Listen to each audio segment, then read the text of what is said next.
Fear, F-E-A-R. F-E-R. That stands for false evidence appearing real.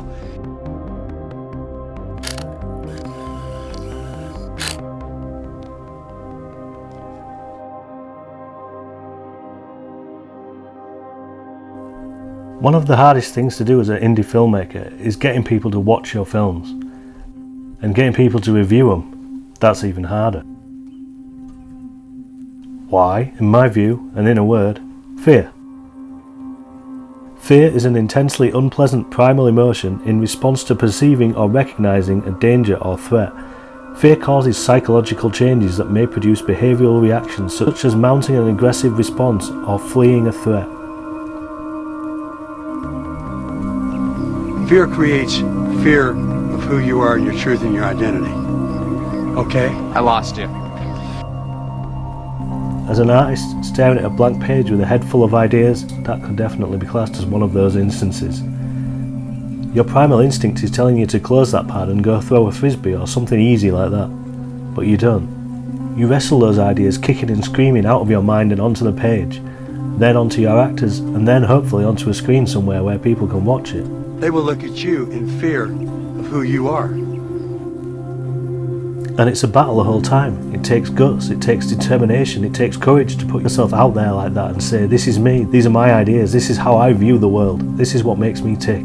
It's understandable to feel fear and trepidation when laying yourself bare like that. Fear creates fear of who you are, your truth, and your identity. Okay? I lost you. Which is perhaps what separates an artist from a critic. A critic has the comfort of reviewing a film which already has a general consensus around it. A whole history to draw upon, established directors, writers, cinematographers, whose MOs can be ripped right out of Wikipedia and regurgitated without question.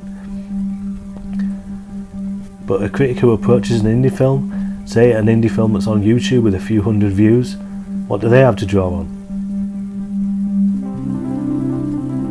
That same blank page. The same blank page that that filmmaker had to draw on to make the film in the first place. The same anxieties, the same fear that whatever you conjure from those ideas will be uniquely yours. There's no training wheels, no consensus, nothing to keep you afloat, it's just you. You can't just bluff it by saying the cinematography by Roger Deakins is beautiful, because he's not there, because he's not there. You know nothing about this cinematographer, and if you know nothing about the cinematographer, then you have to know something about cinematography. You have to actually understand what it's doing or why it's doing it. You have to actually understand every creative decision that was made and the reason for it being made, and then decide whether it did it sufficiently or not.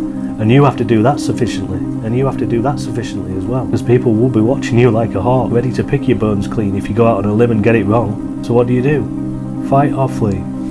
You have the ability to dismiss fear when you choose not to believe the people who are trying to scare you. Well, mostly critics flee.